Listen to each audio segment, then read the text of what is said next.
오늘은 의미 있는 날입니다. 우리 대관령교회가 창립된 지 몇 주년일까요?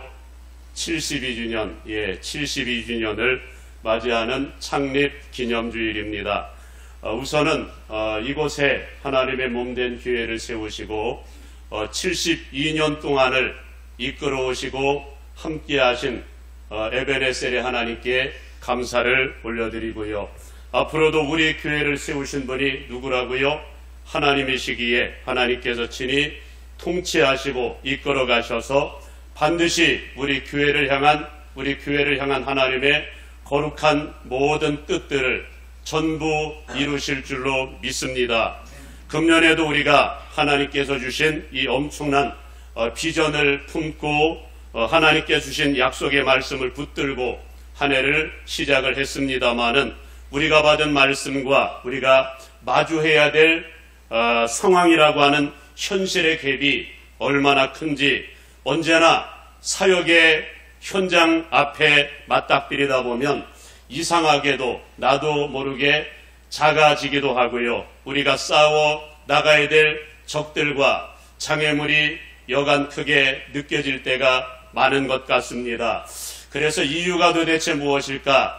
라는 생각을 해볼 때 내 안에 하나님이 계시고 하나님의 말씀이 지금도 막 확신으로 살아있게 되면 세상이 작게 보이는 것 같아요. 그런데 은혜가 떨어지고 하나님에 대한 확신이 없고 말씀에 대한 확신이 없게 되면은 그만큼 세상이 커지는구나, 이런 것들을 느끼게 됩니다.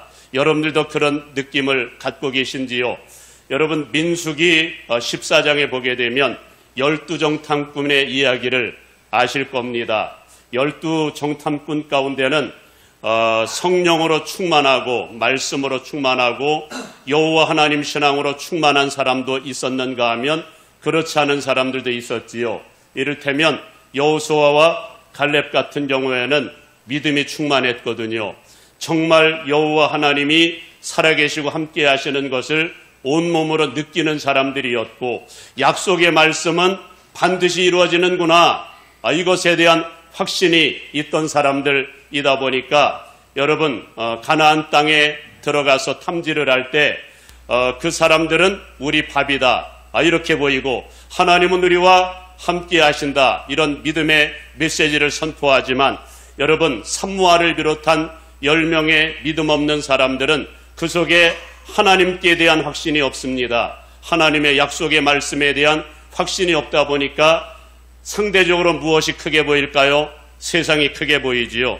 그러다 보니 스스로 그런 말들을 고백을 하기를, 저들은 거인들인데 우리는 메뚜기에 불과하다, 이런 악평을 하면서 말씀에 순종을 하면 기적과 능력의 주인공들이 되는데 전혀 순종하지도 못할 뿐만 아니라 오히려 갈 길을 가로막는 그런 사람들이 되었던 것을 여러분들은 잘 아실 겁니다. 저는 그런 차원에서 금년도에 또 72주년을 맞이하는 우리 대관령교회가 이제는 예수로, 하나님의 말씀으로, 성령으로 충만케 되는 은혜가 있기를 주님의 이름으로 축복합니다.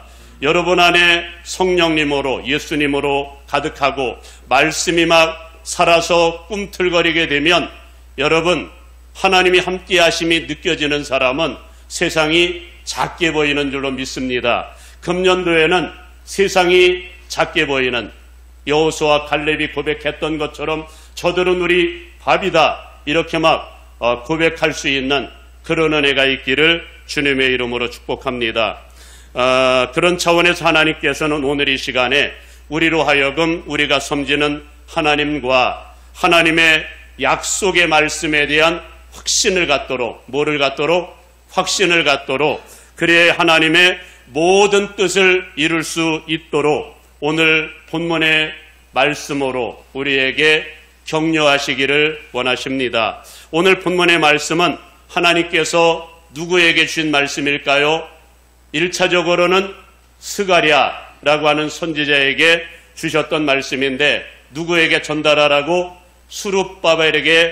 수룹바벨이라고 하는 총독에게 전달하라고 하나님께서 스가랴에게 주셨던 말씀인데, 하나님은 오늘 이 말씀을 저와 여러분들에게, 우리 대관령교회에 주시기를 원하십니다.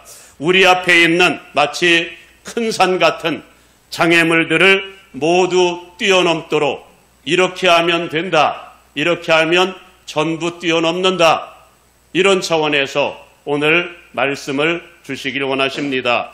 그 말씀은 바로 오늘 본문의 말씀, 여러분들이 잘 아시는 말씀, 하나님은 먼저 이런 말씀을 선포합니다. 이는 힘으로 되지 아니하며 능력으로 되지 아니하며 오직 나의 영으로, 나의 성령으로 되느니라 라고 하는 말씀. 인간적인 방법 안 된다, 그건 내려놔라, 이제는 오직 성령의 능력으로만 된다, 이 말씀을 주시고요. 또 하나는 지금 수룹바벨과 남왕국 유다 백성들 앞에는 도저히 인간적으로는 뛰어넘기 어려운 마치 큰 산 같은 어두운 상황과 장애물이 있었거든요. 이 엄청난 큰 산과 같은 장애물이 너희 앞에 놓여져 있지만 그것으로 인하여 낙심하지 말라는 겁니다. 이제 곧 하나님께서 수룹바벨 앞에서 이 큰 산 같은 장애물을 전부 평지로 만들어 버릴 것이다, 이 말씀을 선포를 하고 계시는 겁니다.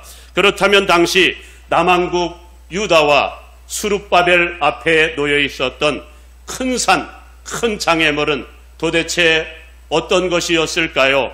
오늘 이 시간 우리가 수룹바벨이 놓인 수룹바벨 앞에 놓여 있었던 이 상황을 이해하기 위해서는 바벨론 포로기로 돌아가야만 합니다. 여러분들이 잘 아시듯 북왕국 이스라엘은 몇 년도에 나라가 망했죠? 주전 722년도에 아수르에 의해서 멸망을 당하지만 남왕국 유다는 주전 587년에 바벨론에 의해서 나라가 망하지요. 그러나 남왕국 유다 백성들을 바벨론 포로로 보내시는 것이 결코 하나님의 본심이 아니었습니다. 말씀 전체에 걸쳐서 하나님의 마음이 담겨져 있습니다마는 어쩌면 가장 가슴 아파하셨던 분은 하나님이셨을 겁니다. 그 결과 포로로 끌려가는 과정 가운데 하나님께서는 예레미야를 통해서 놀라운 약속의 말씀을 선포하시지요. 그 말씀이 예레미야 29장 10절 이하의 말씀을 하고 있는데, 여호와께서 말씀하시니라, 이렇게 말씀을 하시면서 바벨론에서 70년이 차면 내가 너희를 돌보고 나의 선한 말을 너에게 성취하여 너희를 이곳으로 돌아오게 하리라. 약속의 말씀은 거기에서 끝이 아닙니다. 하나님의 약속은 또 이렇게 말씀합니다. 너희를 향한 나의 생각을 내가 아나니 평안이요 재앙이 아니니라. 너희에게 미래와 희망을 주는 것이니라. 그리고 하나님께서 약속하신 말씀이니 이루어질까요? 이루어지지 않을까요? 하나님의 약속의 말씀은 한치의 오차도 없거든요. 100% 그대로 이루어지는데, 결국 하나님께서는 약속대로 남왕국 유다 백성들로 하여금 평안 가운데, 바벨론 가운데 거주하게 하시다가 이제 때가 되어 본국으로 돌려보내시는데, 당시 하나님께서는 하나님의 말씀에 순종을 잘 못했던 바벨론과 느부갓네살 왕을 전부 패하시고 멸하시고 하나님의 말씀에 순종 잘하는 나라, 그리고 왕을 세우셨는데 누구였을까요? 페르시아 왕 고레스였습니다. 그 결과 당시 페르시아 왕 고레스가 왕이 되자마자 하나님의 명령을 받들어서 이렇게 선포하는 겁니다.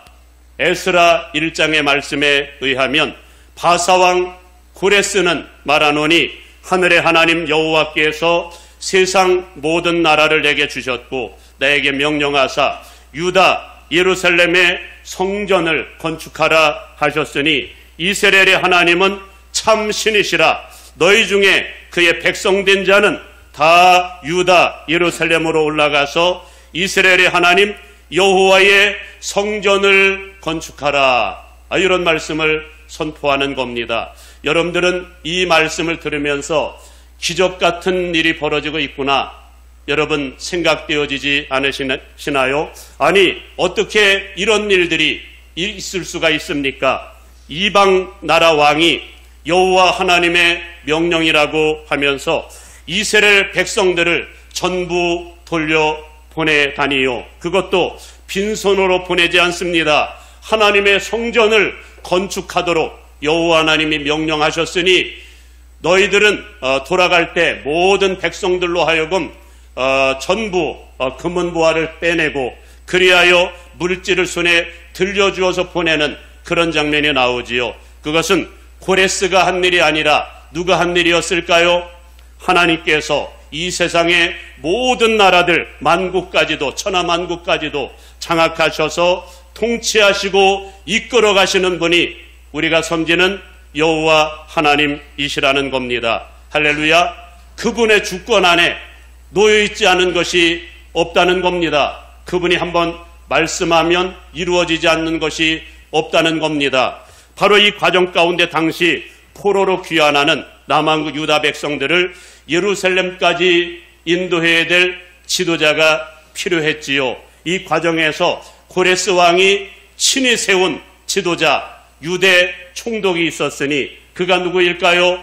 오늘 본문의 주인공으로 등장하는 수룹바벨입니다. 그래 결국 수룹바벨에 의해서 1차 포로 귀환이 이루어지게 되는데 당시 고레스의 칙령을 따라서 이 수룹바벨과 함께 1차 귀환 때 예루살렘으로 돌아왔던 남한국 유다 백성들 몇 명이나 되었을까요?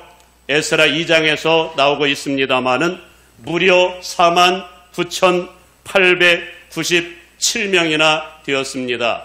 딱 잘라 말해서 한 5만 명 정도가 함께 했다는 말이지요. 그리고 이제 예루살렘에 도착하자마자 하나님께서 고레스를 통해서 명령을 하셨고 이전부터 이스라엘 백성들을 향하여 명령하신 말씀이기에 이제 하나님의 명령을 따라 가장 먼저 무엇을 할까요? 돌아오자마자 성전 건축을 시작을 하는데 과연 이 성전 건축이 계획대로 잘 진행이 되었을까요? 사실은 잘 계획대로 진행되지 않습니다. 이유가 뭐였을까요? 그것은 우리가 주님이 기뻐하시는 사역을 하게 되면 하나님은 크게 기뻐하셔서 강력한 방법으로 함께 하시지만 반대로 마귀가 가장 싫어하는 일이다 보니까 마귀의 강력한 저항이 있다는 겁니다. 그 중에서도 어쩌면 마귀가 가장 싫어하여 강력한 방법으로 공격하는 사역이 있다면 어쩌면 성전 건축 사역이 아닐까 싶습니다. 저도 성전 건축을 해본 경험이 2번에 걸쳐서 있습니다마는 진짜 생명 걸고 영적 싸움을 싸우지 아니하면 할 수 없는 사역, 어쩌면 최고로 영적 싸움이 치열한 사역이 성전 건축 사역이거든요. 주님의 몸된 교회를 세우는데 이 땅 가운데 하나님의 나라를 세운다고 하는데 어찌 마귀가 가만히 있을 수 있을까요? 강력한 방법으로 저항을 합니다. 성전의 외장을 세우는 사역도 마귀의 공격이 이만저만이 아니지만 교회의 영적인 부흥을 위하여 주님께서 명하신 전도 사역을 시작할 때 특히나 마귀와의 영적 싸움을 싸우기 위해서 중보기도 사역을 시작할 때 여러분들이 모세와 그리고 바로와의 영적인 싸움을 싸우는 장면을 출애굽기의 말씀을 통해서 여러분들은 충분히 들으셨고 지켜보셨습니다마는 마귀는 아주 강력한 방법으로 저항을 하거든요. 하나님이 가장 기뻐하시는 사역을 할 때 말입니다. 결국 수룹바벨이 하나님의 명을 따라서 성전 건축 사역을 시작할 때도 마귀의 강력한 저항과 회방이 시작이 되는데 아마도 당시 수룹바벨을 비롯한 모든 지도자들이 이러한 사실을 잘 몰랐던 것 같습니다. 성전 건축을 할 때는 의뢰의 영적 싸움이 있다, 마귀의 강력한 공격이 있다, 이 사실을 잘 몰랐던 것 같아요. 그 결과 어쩌면 당시 수르바벨을 비롯한 당시 5만 명이나 되는 이스라엘 백성들이 이러한 마귀의 공격에 영적으로 대처를 잘 못했음을 보게 됩니다. 그 결과 어떤 일이 벌어지는지 아십니까? 당시 남한국 유다 백성들이 본국으로 돌아왔을 때 당시 이스라엘 땅에는 포로에서 돌아온 남한국 유다 백성들만 있었던 것이 아니었습니다. 이곳에는 이미 당시 남한국 유다 백성들과는 원수처럼 지내던 사람들이 있었지요. 누구일까요? 북조 이스라엘, 소위 사마리아 사람들입니다. 그런데 이런 사람들이 지금 현재 이곳에 거주하고 있었거든요. 이 사람들은 겉으로는 이스라엘 백성들이라고 하지만 당시에 이방 사람들과 피를 섞지 않은 사람이 없을 정도로 모두가 다 혼혈인 이방 사람들이 되어버리고 만 겁니다. 그 결과 온갖 이 사람들이 상상을 초월하는 방법으로 성전 건축을 회방을 하는데 처음에는 관리들에게 뇌물을 주어서 성전 건축을 하지 못하게 회방을 하더니 급기야는 온갖 거짓말로 거짓 모함으로 거짓 조서를 꾸며가지고 당시 페르시아 왕이었던 아닥사스다에게 고발장을 올려버린 겁니다. 이 과정에서 당시 앞뒤 분간을 하지 못하는 아닥사스다가 사마리아 사람들의 이방 사람들의 거짓된 말만 듣고 그 즉시로 성전 건축을 중단을 시켜버린 겁니다. 물론 여기까지는 충분히 있을 수 있는 일이라고 생각이 됩니다. 왜냐하면 성전 건축 사역에는 언제나 사탄의 공격이 만만치 않았기 때문입니다. 그러나 문제는 상황이 이렇게 어둡게 진행되다 보니 처음에는 외부의 공격으로 인해서 성전 건축을 하지 못하는 것이 문제였지만 나중에는 아예 하나님의 뜻이 아닌가 보다 부정적인 생각이 들어가게 되었고 급기야는 포로에서 돌아올 때는 막 성전 건축 하나님을 잘 섬기고자 하는 열정들이 막 충만해서 돌아왔는데 여러분 이렇게 영적인 싸움을 1년, 2년 싸우고 하나하나 무너지고 또 무너지고 이 과정 가운데에서 그 모든 열정들을 전부 잃어버리고 말았다는 겁니다. 그러자 그 이후에 나타난 현상은 어떤 일이 벌어지는지 아십니까? 이렇게 성전 건축을 하지 못한 채 무려 15년, 몇 년?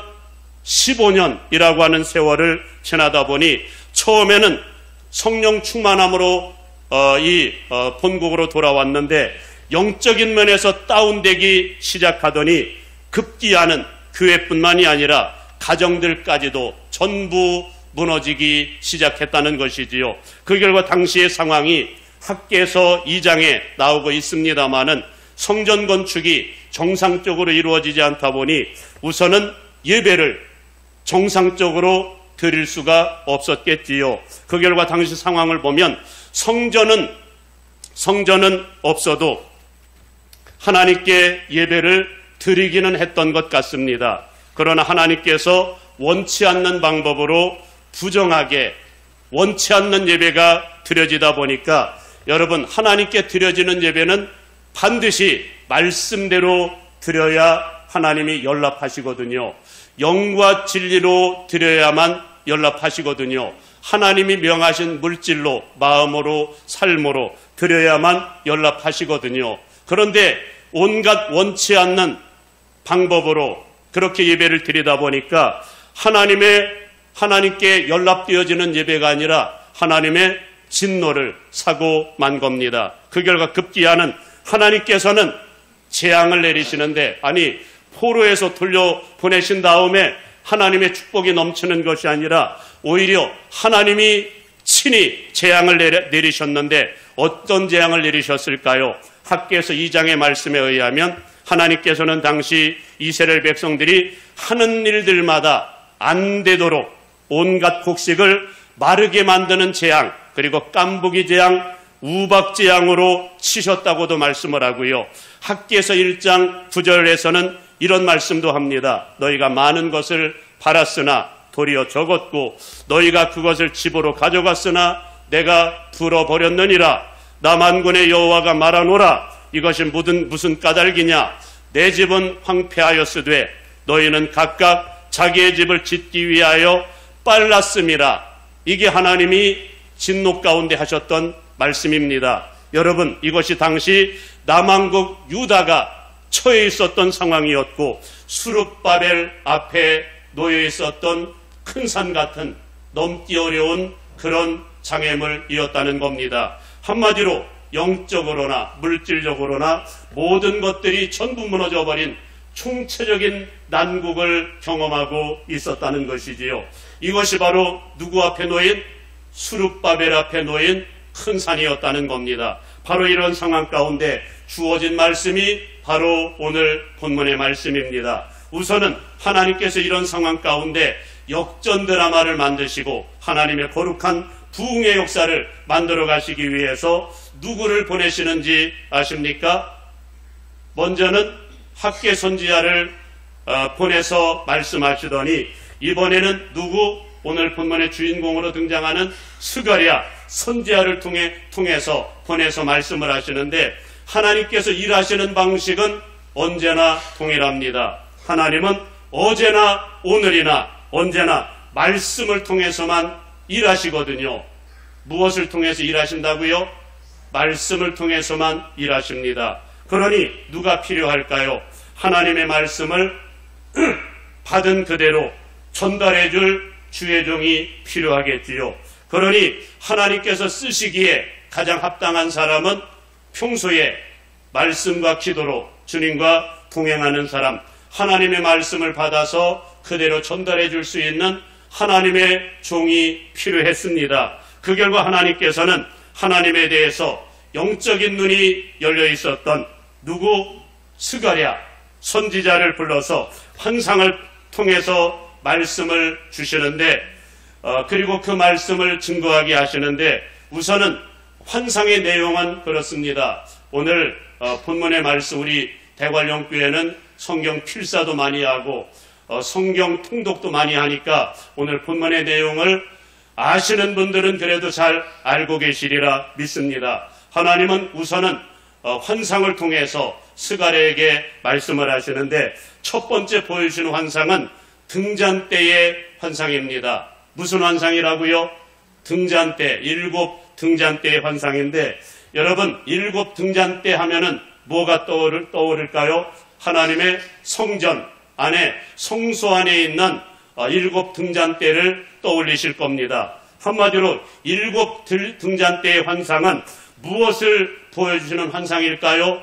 성전 건축, 하나님께서 수룹바벨을 통해서 이루실 성전 건축을 지금 현재 환상으로 먼저 보여주시는 겁니다. 그리고 두 번째 환상은 2 감람나무의 환상을 보여주시는데 이것은 무엇을 상징하는 것 같습니까? 아마도 하나님께서 성전 건축을 이끌어갈 2 영적인 지도자, 한 사람은 총독 수룹바벨, 또 한 사람은 제사장 예수아를 말씀하고 있는 것 같습니다. 그런데 여기서 우리가 특별히 주목을 해볼 것은 이 2 영적인 지도자가 기름 그릇 옆에 있는 환상을 보여주고 있는 겁니다. 무엇 옆에? 기름 그릇. 그렇다면 여기서 기름은 무엇을 상징할까요? 오늘 본문 말씀 전체 가운데 강력하게 드러나고 있는 성령을 상징하는 줄 믿습니다. 한마디로 성전 건축이라고 하는 이 엄청난 일을 하나님이 세우신 2명의 지도자, 그 중에서도 수룹바벨이라고 하는 사람을 통해서 이루시는데 그들이 장차 성령의 능력으로 이 일을 행할 환상을 보여주고 계시는 겁니다. 그러면서 하나님께서 연이어 말씀을 주시는데 오늘날 사람들이 하나님 나라와 하나님의 큰 뜻을 이루기 위해서는 어떤 조건이 필요하다고 생각을 할 겁니다. 어떤 조건? 이를테면 성전을 건축한다. 그러면 돈이 필요하다고 생각을 하고 능력이 필요하다고 생각을 하고요. 또 함께 할 수 있는 인력, 사람들이 많아야 된다. 이런 생각들을 갖고 있을 겁니다. 이런 사람들에게 하나님이 돈도 주시고 사람들도 주시면 참 좋을 텐데 하나님은 그렇게 일하지 않습니다. 여러분, 하나님은 오직 무엇을 통해서만 일하신다고요? 말씀을 통해서만 일을 하시거든요. 주의 종을 보내서 하나님이 이루실 말씀을 선포하심으로 하나님의 역사를 이루시거든요. 그렇다면 어떤 말씀을 주셨을까요?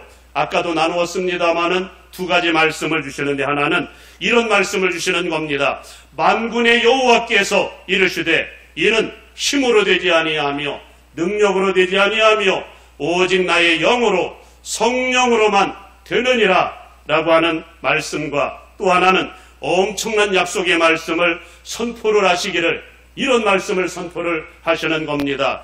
큰 산아 내가 무엇이냐, 내가 수룹바벨 앞에서 평지가 되리라.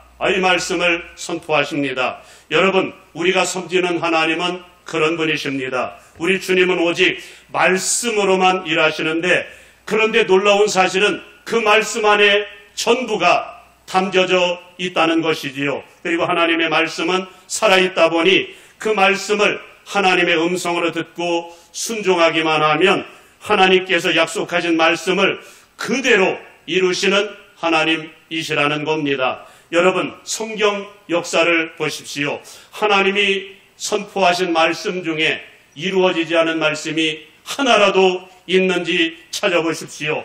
만일 하나님의 약속의 말씀이 한 50%만 성취된다면 하나님은 결코 전지전능하신 하나님이 아니실 겁니다. 그런데 50%가 아닙니다. 말씀하신 모든 것들은 100% 그대로 전부 이루어진 줄로 믿습니다. 집에 가서 한번 성경을 읽으시면서 하나님의 말씀이 어떻게 성취되는가를 한번 볼 수 있는 눈이 열리기를 주님의 이름으로 축복합니다. 하나님께서 천지 만물을 창조하실 때도 여러분, 우리가 사는 이 세상 아무것도 없었거든요. 이렇게 많은 사람이 살던 그런 땅이 아니었습니다. 사실은 아무것도 없었습니다. 땅이 공허하고 혼돈하며 흑암이 깊음 위에 있고 하나님의 신은 수면에 운행하실 그때에 하나님께서는 빛이 있으라 하였더니 빛이 있었다고 말씀을 하고요. 둘째 날에는 하늘에는 궁창이 있어 궁창 위의 물과 궁창 아래의 물로 나뉘어라. 그랬더니 뭐가 만들어졌어요? 하늘이 만들어졌고요. 셋째 날에는 천하의 물은 한 곳에 모이고 무튼 드러나라 명령을 했더니 땅과 바다가 만들어졌고요. 또 땅에는 풀과 채소와 각종 열매 맺는 나무들이 자라라. 그랬더니 온갖 식물들이 만들어집니다. 넷째 날에는 하늘에는 해와 달과 별이 있으라. 그랬더니 해와 달과 별들이 만들어졌고요. 다섯째 날에는 하늘에는 새들이 날고 바다에는 물고기들이 번성하라. 그랬더니 온갖 고기들이 그리고 새들이 만들어집니다. 여섯째 날에는 땅에는 온갖 짐승들이 번성하라. 그랬더니 짐승들이 막 종류대로 만들어지고요. 마지막으로 우리 인간을 하나님의 형상대로 만드신 다음에 하나님이 창조하신 모든 것들을 우리에게 선물로 주셨다고 말씀합니다. 하나님께서 천지 만물을 창조하실 때도 오직 말씀으로 무에서 유를 창조하셨다고 우리 주님은 말씀합니다. 그러니 오직 말씀만 하면 충분하다는 겁니다. 할렐루야. 하나님만 계시면, 하나님의 말씀만 있으면 충분하다, 이 말씀을 합니다. 그렇다면 하나님의 아들 예수님께서 이 땅에 오셔서 이 땅을 하나님의 나라로 만들어 가실 때도 무엇으로 이 땅을 지금처럼 하나님의 나라로 만들어 가셨을까요? 사도행전 1장에 의하면 예수님께서는 예수님의 말씀에 순종 잘하는 120명의 사람들에게 다른 것 주지 않으셨습니다. 뭐만 주셨을까요? 오직 말씀 하나만 던져주시고 하늘로 올라가셨거든요. 그 말씀이 너희는 예루살렘 떠나지 말고 내게 드는 바 아버지의 약속하신 것을 기다리라. 요한은 물로 세례를 베풀었으나 너희는 몇 날이 못되어 성령으로 세례를 받으리라. 오직 성령이 너희에게 임하시면 너희가 권능을 받고 예루살렘과 온 유대와 사마리아와 땅끝까지 이르러 내 증인이 되리라. 여러분, 말씀 하나만 던져주셨습니다. 그리고 놀라운 사실은 120명의 사람들이 다른 것 하지 아니하고 예수님의 말씀 하나 붙들고 오순절 마가의 다락방에 모여서 뜨겁게 기도만 할 뿐이었습니다. 어떤 일이 벌어졌을까요? 약속의 성령이 그들을 장악하는 순간 방언을 말하고 그들에게는 정말 세계를 품는 주님의 마음과 심장을 갖게 되었고 결국은 예루살렘, 온 유대, 사마리아 땅끝까지 하나님의 나라가 이루어지게 되었다는 겁니다. 말씀 하나로 전 세계가 이루어졌다는 겁니다. 말씀에 순종하는 사람이면 그렇게 이루어진다. 주님은 우리에게 도전합니다. 그런 차원에서 하나님께서는 오늘 이 시간 우리에게도 하나님의 뜻과 비전을 이루심에 있어서 다른 것은 주시지 아니하고 오직 말씀만을 주시길 원하시는데 하나님께서 오늘 주시길 원하시는 말씀은 스룹바벨에게 주셨던 이 말씀을 주시기 원하십니다. 이는 힘으로 되지 아니하며 능으로 되지 아니하며 오직 나의 영으로 나의 성령으로만 된다. 오직 성령으로만 된다. 다른 말씀 주시지 않고 이 말씀을 주십니다. 다른 표현으로는 성령 받은 사람들, 기도하는 사람들을 통해서만 이 일을 이루신다. 이 말씀을 하시는 겁니다. 여러분, 왜 이것을 이토록 강조를 하시는 걸까요? 신약시대로 넘어와서 예수님께서 끊임없이 강조하시지만 성령 받지 아니하면 거듭날 수 있을까요? 거듭날 수 없거든요. 주님은 말씀하죠. 여러분, 예수님 믿으시나요? 믿습니까? 여러분, 예수님이 성령으로 거듭나지 아니하면 천국에 들어갈 수 없다. 이 말씀도 믿으시나요? 그렇다면 여러분, 천국 가기 위해서는 누구를 받을까요? 성령을 받아야 되겠지요. 여러분, 성령은 가만히 있으면 다 막 충만해지는 것이 아니라 사모하는 사람들에게만 임하시거든요. 기도하는 사람들에게만 성령께서 임하시거든요. 그래야 성령이 들어와 내 생각과 내 마음과 삶을 장악해서 예수의 사람으로 만들 수 있는데 오늘날 사람들은 이 성령을 별로 기뻐하지 않는 모양입니다. 성령을 기뻐하지 않는다는 것은 예수님을 안 믿는다는 겁니다. 예수님의 이 말씀이 얼마나 핵심 같은 말씀인데도 말입니다. 그리고 성령 받지 아니하면 주님은 말씀하죠. 말씀대로 살 수 없다. 말씀대로 살아야, 여러분, 언약의 말씀대로 살아야 하나님의 나라에 들어갈 수 있다고 말씀하잖아요. 그렇다면 진리의 영, 성령으로 충만함을 입어야 말씀대로 살 수 있는데 여러분, 성령을 받지 못하면, 성령 따라 살지 못하면 말씀대로 살 수 없고 말씀대로 살지 못하면 여러분, 하나님 나라의 주역이 될 수가 없다는 겁니다. 그리고 우리 주님의 최고의 비전은 이 땅을 하나님의 나라로 만들어가는 비전인데 이 비전 역시 누구를 통해서만 이루신다고요? 성령 받은 사람들, 성령으로 충만한 사람들을 통해서만 하나님 나라를 이루시겠다. 하나님이 선포를 하셨다는 겁니다. 그런 차원에서 우리 주님의 최고의 관심사는 하나님의 백성들이 이제는 그동안에 멀리했던 예수님, 성령님으로 충만케 되는 그리스도인들이 되기를 주님의 이름으로 축복합니다. 여러분, 하나님의 나라는 성령을 통해서만 이루어진다고 말씀을 하시는데 지금도 성령의 능력을 믿지 못해서 기도하지 못하면 여러분, 하나님 나라를 만들 수가 없다고 말씀을 합니다. 이 말씀이 성령의 능력으로 들려오기를 주님의 이름으로 축복합니다. 금년에는 성령께 기도에 사활을 거는 그런 한 해가 되기를 주님의 이름으로 축복합니다. 그리고 또 한 가지 주시는 말씀은 장차 하나님의 말씀이 이루어질 비전을 이렇게 선포하시는 겁니다. 오늘 본문 7절에서 하나님이 선포하는 거예요. 제가 선포하는 것이 아닙니다. 큰 산아, 내가 무엇이냐? 스룹바벨 앞에서 평지가 되리라. 여러분, 하나님께서 친히 선포하신 말씀이라면 어떻게 된다고요?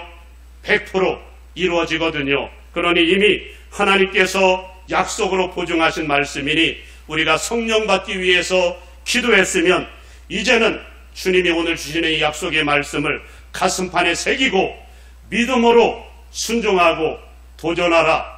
우리에게 말씀을 합니다. 오늘날 성도들이 약속의 말씀은 받았는데 약속의 축복을 받지 못하는 이유가 있다면 사실 단순한 진리이지만 적용하지 않기 때문이라는 사실 아십니까? 우리가 가진 이 성경에는 32,500가지의 약속의 말씀이 있다고 하는데 모든 말씀은 저절로 임하는 것이 아닙니다. 우리가 그리스도인이라는 이유로 모든 축복을 주시는 것이 아니라 모든 말씀은 하나님을 인정하고 말씀을 인정하고 말씀의 권위 앞에 순종하여 발걸음을 옮겨놓는 순종하는 사람들에게만 이루어진다는 겁니다.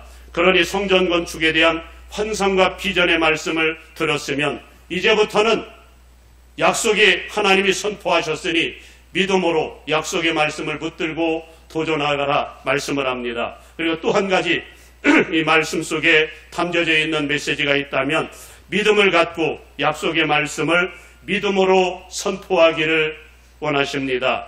우리 앞에 있는 산이 장애물이 아무리 크고 견고하다 할지라도 약속의 말씀을 붙들고 함성을 지를 때 여리고가 무너져 내린 것처럼 믿음으로 선포하는 사람들에게 여러분들 앞에 있는 큰 산이 무너져 내릴 것이다.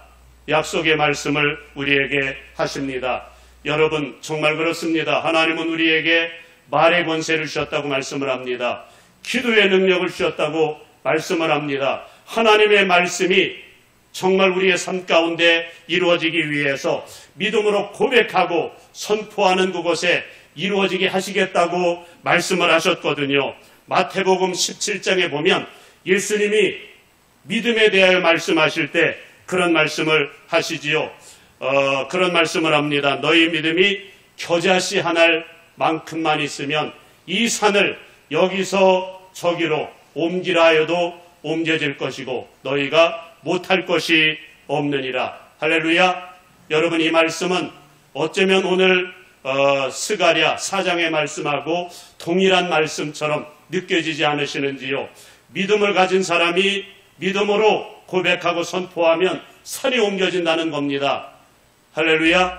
여기서 사는 큰 장애물 여러분 앞에 도저히 막 뚫고 가기 어렵고 해결하기 힘든 무거운 모든 문제들 하나님이 다 걷어가시고 해결해 주시겠다는 겁니다. 뭐하는 사람에게? 믿음으로 하나님의 말씀을 선포하는 사람들에게 말입니다. 사랑하는 여러분, 그런 차원에서 신앙생활이라고 하는 것은 아주 단순한 것 같습니다. 성령 받기만 하면 우리 주님께서 일하신다고 하시니까 우리가 할 일은 성령께서 우리를 장악하시도록 기도하는 삶 속에 저와 여러분들의 삶을 내어드리는 겁니다. 그리고 두 번째는 약속의 말씀이 선포되었으면 그 약속의 말씀이 반드시 이루어질 거룩한 환상을 바라보면서 도전하는 겁니다. 그게 믿음이거든요. 순종하는 겁니다. 그리고 믿음으로 선포하는 겁니다. 큰 산아 내가 무엇이냐? 수룹바벨 앞에서 평지가 되리라. 여러분들의 이름을 불러가면서 여러분들 앞에서 평지가 되리라. 이렇게 선포하는 겁니다. 바라기는 금년도에 우리 앞에는 개인적으로도 뛰어넘어야 될 많은 큰 산이 있습니다. 교회적으로도 큰 산이 있습니다. 그러나 오늘 이 시간 약속의 말씀은 우리 모두가 받았고 오늘 이 시간부터 믿음으로 도전하는 사람들에게 믿음으로 선포하는 사람들에게 기도하는 사람들에게 금년도에 개인적으로도 교회적으로도 하나님이 엄청난 대사를 행하실 줄로 믿습니다. 이것이 금년도에 여러분들의 역사가 되기를 주님의 이름으로 축복합니다.